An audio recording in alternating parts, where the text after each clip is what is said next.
As I wandered by my townhouse, a sudden impulse made me stop in my tracks.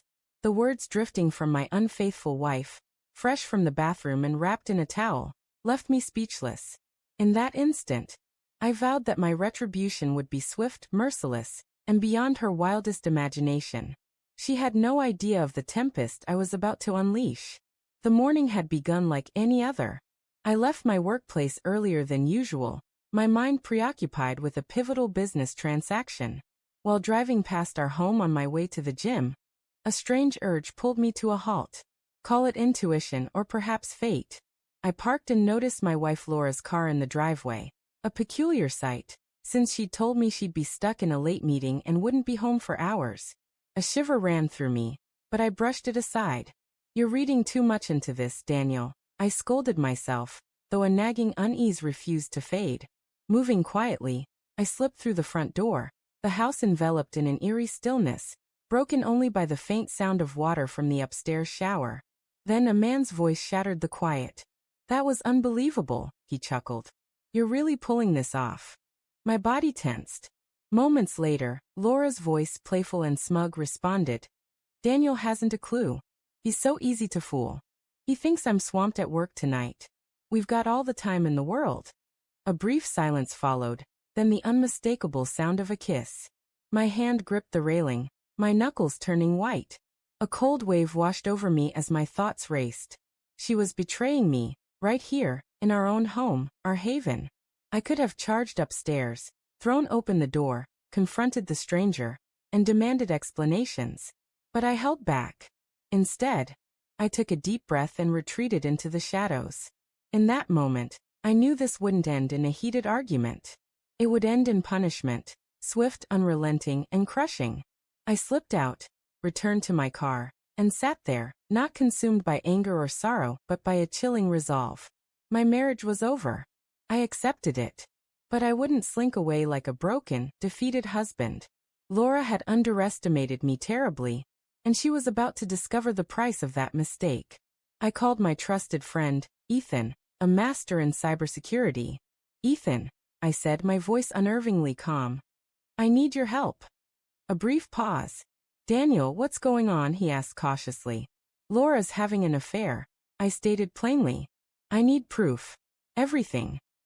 Another pause, then, "Consider it done." Within 48 hours, Ethan worked his brilliance. He uncovered every message, call log, and hotel booking Laura had made with her lover. He even tapped into our home security system, retrieving undeniable footage of their rendezvous. The evidence was airtight. When I began to execute my plan, a simple divorce felt too mild. I wouldn't just walk away. I'd make sure she lost everything: her reputation, her security, her dignity. The first move was psychological. For days, I played the role of the ideal husband. I kissed her forehead each morning, asked about her day, brought her tea in bed, all while secretly orchestrating her downfall. She had no suspicion that every affectionate act was a deliberate step in my trap.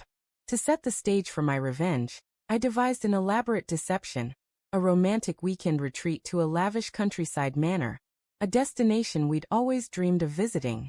"Daniel, this is incredible," Laura gushed, her eyes gleaming as she played the part of the loving wife. "You're too wonderful to me." I smiled gently.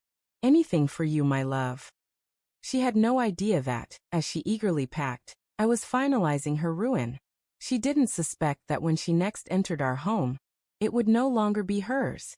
She was blissfully unaware that she'd soon be left destitute, humiliated, and utterly shattered. And the real vengeance was still to come. On the morning of our supposed trip, I told her I had urgent work to finish, and would meet her at the manor later. She left, completely unaware of the gears I'd set in motion. Once she was gone, I contacted my lawyer to finalize the divorce papers. I froze all our joint accounts, cutting off her access to money. Then I sent the evidence, her texts, her secret meetings, every detail of her betrayal, to her family, friends, and co-workers. The flawless image she'd built over years crumbled in an instant. But the climax of my revenge awaited her.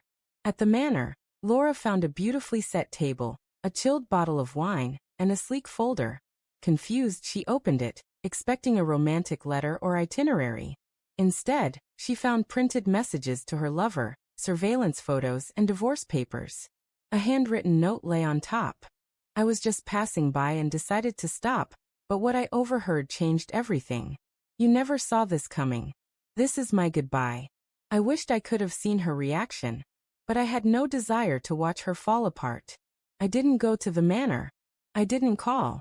I turned off my phone, leaving her alone with the ruins of her infidelity, messages, images, receipts, the wreckage of our marriage exposed.